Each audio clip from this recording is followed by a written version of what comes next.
విశాఖ నగరంలో గత నెలలో నమోదైన 105 చోరీ కేసుల్లో 103 మంది నిందితులను పోలీసులు అరెస్టు చేశారు. వారి నుంచి 64,24,953 రూపాయలు విలువైన సొత్తును రికవరీ చేశారు. పోలీస్ కమిషనరేట్ ఆవరణలో టెంపుల్ ఆఫ్ లెర్నింగ్ హాల్లో మంగళవారం క్రైమ్ రికవరీ మేళా నిర్వహించారు. ఈ సందర్భంగా సిసి శంకభద్ర బాజీ మాట్లాడుతూ ఆగస్టు నెలలో నగరంలో 105 చోరీ కేసులు నమోదవగా 75 కేసులను శోధించామన్నారు. సిసిఎస్ పోలీస్ స్టేషన్ ఆధ్వర్యంలో పోగొట్టుకున్న పోయిన 57 లక్షల విలువ చేసే 380 సెల్ ఫోన్లను రికవరీ చేశామన్నారు. ఇప్పటి వరకు సాంకేతిక పరిజ్ఞానం ఆధారంగా 10.74 కోట్ల విలువైన 7,164 సెల్ ఫోన్లను రికవరీ చేయగలిగామని సిపి తెలిపారు.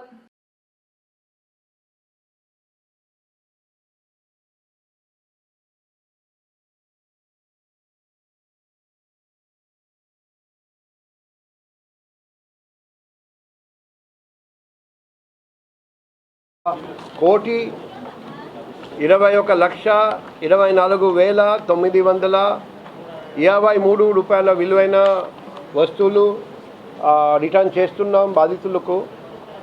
75 కేసులు మనం డిటెక్ట్ చేసాము లాస్ట్ 1 మంత్లో.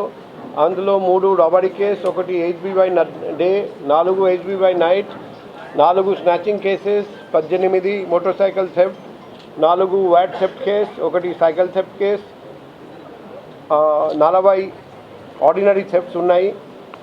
మొత్తం 103 అఫెండర్స్ని పట్టుకోవడం జరిగింది. బంగారం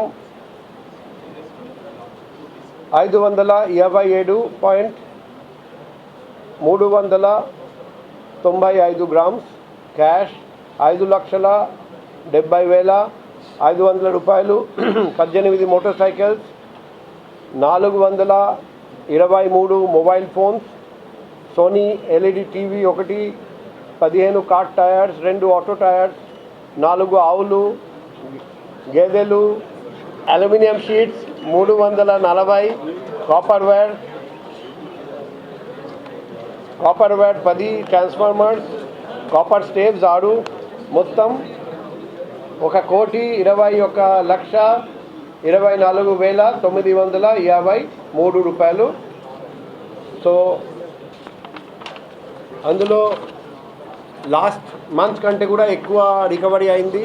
నేను క్రైమ్ డీసీపీ గారికి, ఇన్ఛార్జ్ క్రైమ్ ఏసీపీ గారికి, crime SHOs, SIs, crime inspectors, SIs, ASIs, head constable, home guards అందరికీ అభినందనలు తెలియజేస్తున్నా.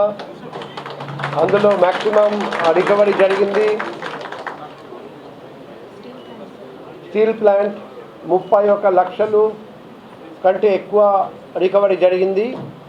తర్వాత నెక్స్ట్ వచ్చేసి కంచట్పాలెం 5 లక్షలు అండ్ PM పాలెం కూడా ఆల్మోస్ట్ 5 లక్షలు.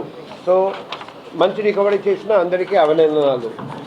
మన రీసెంట్గా ఒకటి చైన్ స్నాచింగ్ జరిగింది, మీ అందరికీ తెలుసు. ఒకే రోజు 7 చైన్ స్నాచింగ్ జరిగాయి. అక్కడ ముద్దాయిలను డిటెక్ట్ చేయడం జరిగింది. వాళ్ళు వేరే రాష్ట్రం నుండి వచ్చారండి. మా టీం ఇప్పుడు అదే రాష్ట్రంలో ఉన్నారండి. వాళ్ళను పట్టుకోవడానికి ఇప్పుడు ఎఫర్ట్ జరుగుతుంది. త్వరలో వాళ్ళందరినీ పట్టుకొచ్చి ప్రాపర్టీ కూడా పూర్తిగా రికవరీ చేద్దామని మేము ప్లాన్ చేస్తున్నాం. Thank you. నేను ఇంకా ఫర్దర్ చెప్పకూడదు, ఎందుకంటే ముద్దాయిలు అలర్ట్ అవుతారు. కానీ ముద్దాయిలను గుర్తించడం జరిగింది, ఆ టీం అక్కడికి పంపడం జరిగింది. ఈ క్షణంలో ఆ ముద్దాయిల కోసం ఆ టీం వెతుకుతున్నారు. త్వరలో మేము పట్టుకుంటామని మేము ఆశిస్తున్నాం.